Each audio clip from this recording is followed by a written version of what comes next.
नमस्ते। तो आज हम एक बेहद ही दिलचस्प और सच कहूं तो काफी गहरी सोच वाले विषय पर बात करने वाले हैं। हम बात कर रहे हैं एलन डी बॉटन और जॉन आर्मस्ट्रॉन्ग की बहुत ही मशहूर किताब आर्ट एज थेरेपी के बारे में। अब देखिए, आमतौर पर जब हम किसी म्यूजियम या आर्ट गैलरी में जाते हैं तो हम कला को किस नज़रिए से देखते हैं? बस उसकी सुंदरता, बनाने वाले की कलाकारी या फिर उसके ऐतिहासिक महत्व के लिए, है ना? लेकिन डी बॉटन और आर्मस्ट्रॉन्ग का दावा यहाँ थोड़ा अलग और चौंकाने वाला है। उनका कहना है कि कला सिर्फ कोई सजावट की चीज़ या इतिहास का पन्ना नहीं है, बल्कि कला असल में एक थेरेपी है, एक उपचारात्मक माध्यम। सोचिए, ये एक ऐसा शक्तिशाली टूल है जो हमें भावनात्मक रूप से हील कर सकता है, हमारा सही मार्गदर्शन कर सकता है और हमारी जिंदगी को बेहतर बनाने में मदद कर सकता है। इनका मेन गोल ही यही है कि कला हर किसी की पहुंच में हो और हमारे व्यक्तिगत जीवन में काम आए। तो चलिए शुरू करते हैं अध्याय 1, आत्मसमझ के साधन के रूप में कला। आपको पता है, कला अक्सर हमारे अंदर के विचारों और भावनाओं के लिए एक आईने की तरह काम करती है। कई बार ऐसा होता है कि हम अपनी गहरी भावनाओं या इच्छाओं को शब्दों में बयां ही नहीं कर पाते। ऐसे में मान लीजिए आप एकांत या अकेलेपन को दर्शाने वाली कोई पेंटिंग देखते हैं, तो वो अचानक से आपकी अपनी शांति की जरूरत से जुड़ जाती है। या फिर किसी मूर्ति को देखकर आपको किसी अपने के करीब जाने की चाहत याद आ जाती है। कला बेसिकली हमें खुद को खोजने के लिए एक पूरी तरह से सुरक्षित जगह देती है, जहां कोई हमें जज नहीं कर रहा होता। ये एक तरह से हमारी आत्मा की भाषा बन जाती है, जो हमें उन एहसासों को नाम देने में मदद करती है जिन्हें हम वैसे शायद कभी न समझ पाएं। आगे बढ़ते हैं अध्याय 2 पर, कला और स्मृति। हम सब इस बात से वाकिफ हैं कि हमारी यादें कितनी नाजुक होती हैं। वक्त के साथ साथ वो अक्सर धुंधली पड़ने लगती हैं या हम उन्हें भूलने लगते हैं। लेकिन कला उन चीज़ों को हमेशा के लिए सहेज कर रख सकती है जिन्हें हम खो सकते थे। एक खूबसूरत लैंडस्केप पेंटिंग किसी बहुत पुरानी जगह के माहौल को फिर से जिंदा कर सकती है, या कोई चित्र किसी चेहरे के एक छोटे से भाव को हमेशा के लिए अमर बना सकता है। देखा जाए तो कला इंसान के अनुभवों का एक पक्का खजाना है। इस लगातार बदलती हुई दुनिया में ये हमें एक ठहराव, निरंतरता और कुछ स्थायी होने का एहसास दिलाती है। अब आते हैं अध्याय 3 पर, कला और आशा। यहाँ एक बात साफ कर दूं, आशा का मतलब कोई बचपना या अंधा आशावाद बिल्कुल नहीं है, बल्कि ये हमारे लिए बहुत ही जरूरी मनोवैज्ञानिक सहारा है। जब हम कोई शांत सी पेंटिंग या कोई चमकीला एब्स्ट्रैक्ट आर्ट देखते हैं, तो वो हमारे अंदर छिपी सुंदरता और वापसी करने की ताकत को याद दिलाती है। कला हमें दिखाती है कि क्या हो सकता है। ये हमें एक बेहतर कल की कल्पना करने की प्रेरणा देती है, तब भी जब हमारी असलियत बहुत मुश्किल या निराशाजनक लग रही हो। इस तरह से कला हमारी निराशा का एक बहुत ही शांत लेकिन गजब का अचूक इलाज है। नेक्स्ट है अध्याय 4, कला और दुख। हम इंसान अक्सर अपने दुख से भागने या उसे छिपाने की कोशिश करते हैं, है ना? लेकिन कला हमें पूरी गरिमा के साथ उसका सामना करना सिखाती है। जब भी कोई कलाकृति किसी बड़ी त्रासदी, दुख या किसी भारी नुकसान को दिखाती है, तो वो कहीं ना कहीं हमारी अपनी दबी हुई भावनाओं को मान्यता देती है। अपने दर्द को बयां करके कला हमें ये समझाती है कि दुख मानव जीवन का एक ऐसा हिस्सा है जिसे टाला नहीं जा सकता। कला हमारे दुख में हमारे साथ खड़ी होती है। ये हमें याद दिलाती है कि हम अपने संघर्ष में अकेले नहीं हैं। और सच मानिए, ये जो हीलिंग वाली एक्सेप्टेंस है ना, ये हमारे अकेलेपन को एक साझा इंसानी अनुभव में बदल देती है। अब देखते हैं अध्याय 5, कला और पुनर्संतुलन। आजकल की हमारी ये जो तेज रफ्तार वाली जिंदगी है, ये हमें अक्सर एक्सट्रीम यानी चरम सीमाओं पर धकेल देती है। चाहे वो काम का बहुत ज्यादा प्रेशर हो, बहुत ज्यादा अकेलापन हो, या फिर सिर्फ चीजों के पीछे भागना हो। यहीं पर कला एक बैलेंस बनाने का काम करती है। अगर आपकी लाइफ में बहुत ज्यादा तनाव है, तो एक बहुत ही सिंपल मिनिमलिस्टिक सी मूर्ति आपके मन को तुरंत शांत कर सकती है। और वहीं दूसरी तरफ, अगर जिंदगी बहुत बोरिंग या सुस्त लग रही है, तो एक वाइब्रेंट और कलरफुल पेंटिंग आप में एक नई ऊर्जा भर सकती है।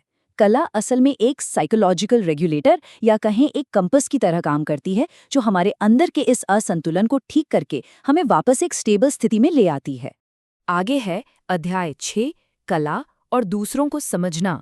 अगर मैं कहूँ कि सहानुभूति या एम्पैथी कला के सबसे खूबसूरत और ज़रूरी तोहफों में से एक है, तो गलत नहीं होगा। कला हमें अलग अलग लोगों की जिंदगियों और उनके नज़रियों से रूबरू कराती है, जिससे हम उनके पॉइंट ऑफ व्यू को आसानी से समझ पाते हैं। मिसाल के तौर पर मॉस्को के एक तलाकशुदा जोड़े की तस्वीर एक ऐसे मानवीय संघर्ष को दिखाती है जो दुनिया भर में कहीं भी हो सकता है, और ये हमारे अंदर करुणा पैदा करती है। कला हमारी नैतिक कल्पना का दायरा बढ़ाती है, जिससे हम सिर्फ अपने छोटे से अनुभव के बाहर भी देख पाते हैं। आज की इस बटी हुई और बिखरी हुई दुनिया में कला लोगों को समझने और उनके प्रति करुणा जगाने का एक बहुत मजबूत पुल बन जाती है। चलिए बढ़ते हैं अध्याय 7 की तरफ, कला और प्रकृति। आज की भाग दौड़ भरी मॉडर्न लाइफ ने हमें कहीं ना कहीं प्रकृति से बहुत दूर कर दिया है, लेकिन कला हमें वापस उस प्राकृतिक दुनिया से जोड़ सकती है।